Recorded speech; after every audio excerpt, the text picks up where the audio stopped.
पदाय कृष्ण पृष्ठाय भूतले श्रीमते भक्तिवेदांत स्वामीति नामिने नमस्ते सारस्वते देवी गौरवाणी प्रचारिणे निर्विशेष शून्यवादी पाश्चात देश तारिणे जय श्री कृष्ण चैतन्य प्रभु नित्यानंद श्री द्वैत गदाधर शिवासादि गौर भक्तवृंद हरे कृष्णा कृष्णा कृष्णा हरे हरे हरे राम राम राम हरे हरे।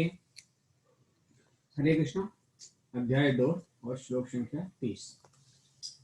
तो उस पर हम लोग चर्चा करेंगे। भगवान ने हमारे देही आत्मा के बारे में बता रहे हैं कि देही नित्य अवध अयम देहे सर्वस्य भारत तस्मात् सर्वाणि भूतानि न त्वं शोषितुम् अर्हसि। तो श्रील प्रभुपाद अपने तात्पर्य अनुवाद और तात्पर्य में बताते हैं कि हे भरतवंशी, शरीर में रहने वाले जो आत्मा है इसका कभी भी वध नहीं किया जा सकता। अतः तुम्हें किसी भी जीव के लिए शोक करने की आवश्यकता नहीं है। तो श्री प्रभुपाद अपने तात्पर्य में बता रहे हैं कि अब भगवान जो है यहाँ पे आत्मा के विषय में जो उपदेश देना अब यहाँ पे बंद करेंगे। ज्यादा थोड़े समय में, अब क्योंकि आत्मा के बारे में पूरा 2 अध्याय तक इसमें चर्चा की, तो भगवान जो बता रहे हैं कि अगर आत्मा के बारे में अनेक प्रकार से भगवान ने पिछले श्लोकों में वर्णन कर चुके हैं और बता रहे हैं कि यह आत्मा जो है वह अमर है और शरीर क्या है, नश्वान है। इसको भगवान ने सिद्ध करके बता दिए और अर्जुन को बता रहे हैं कि हे अर्जुन, तुम क्षत्रिय हो और क्षत्रिय का धर्म क्या है, युद्ध करना, और तुम युद्ध के भय से क्या हो रहे हो, विमुख हो रहे हो। और बता रहे हैं कि युद्ध में जो उनके भीष्म पितामह गुरु द्रोण मर जाएंगे, अपने कर्तव्य से तुमको विमुख नहीं होना चाहिए। बता रहे हैं कृष्ण को अपना प्रमाण मान करके यह जो भौतिक शरीर है उसके बारे में बता रहे हैं कि यह हमेशा क्या होता है कि बदलता रहता है, लेकिन किसी भी रासायनिक क्रिया के फल स्वरूप अगर हम लोग आत्मा को पैदा नहीं कर सकते।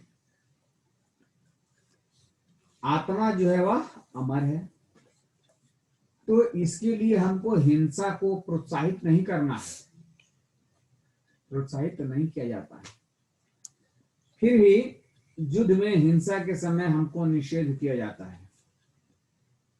अर्जुन जो है वह हिंसा नहीं करना चाह रहा है, लेकिन भगवान बता रहे हैं कि नहीं, युद्ध में क्या है, उसको अगर युद्ध में हिंसा को अगर निषेध कर दिया जाएगा तो युद्ध हो ही नहीं सकता। इसके लिए तुमको क्या है, भगवान की जो आज्ञा के आधार पर तुमको ये उचित ठहरा करके तुमको क्या करना चाहिए, युद्ध करना चाहिए। ये अपनी स्वेच्छा से नहीं, भगवान की आज्ञा से।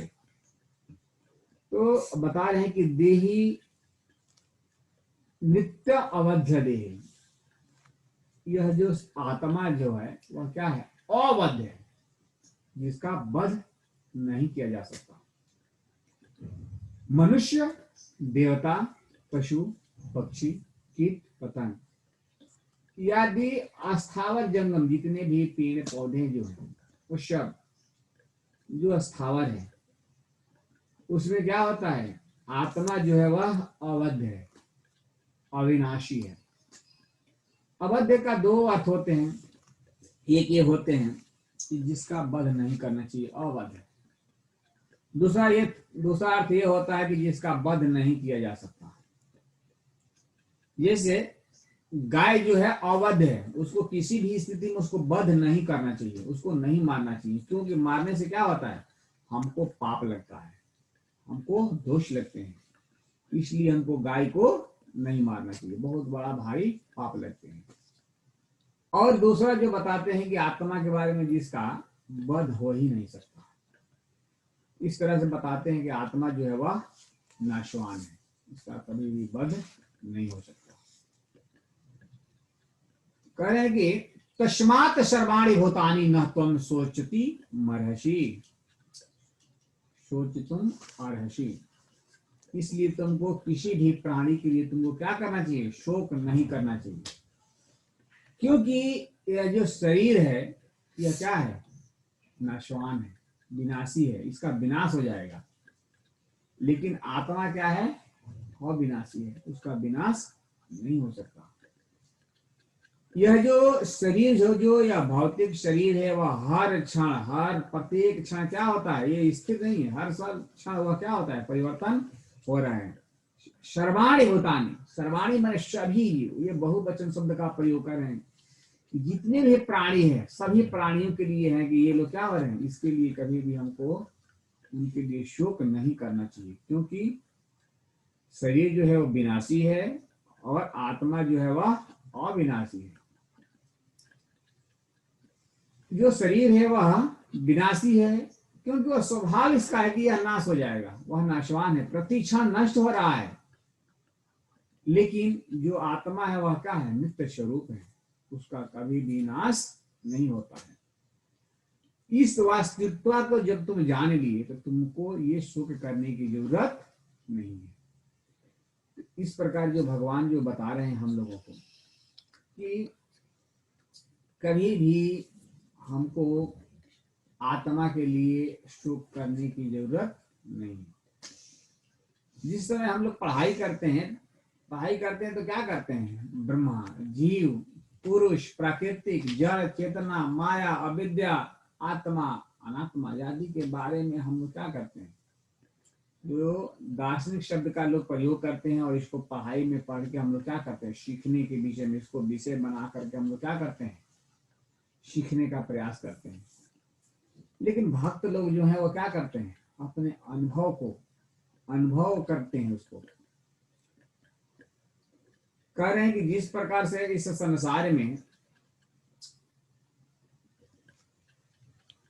ये जीव जितने सारे हैं वो क्या है, आत्मा जो है नित्य है, वह हमेशा रहने वाला है, और यह शरीर जो है वह अनित्य है।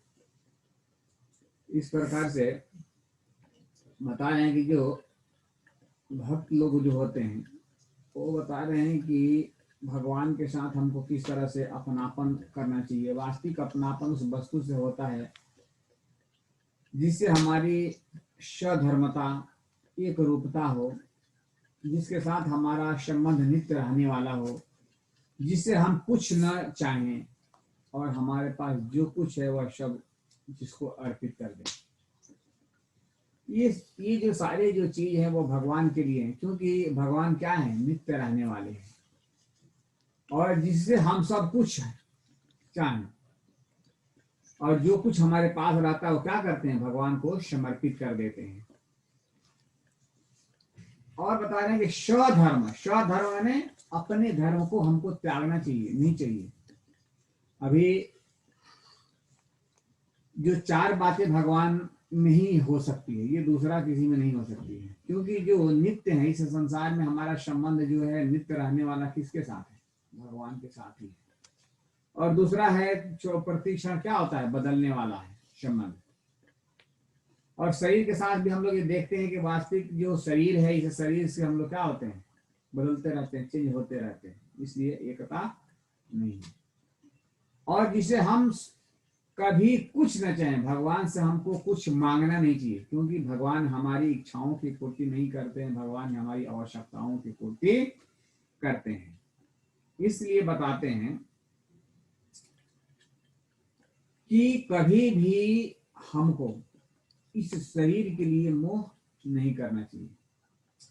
और यहाँ से बताकर भगवान ने इस श्लोक से यहाँ से बंद कर रहे हैं आत्मा के बारे में।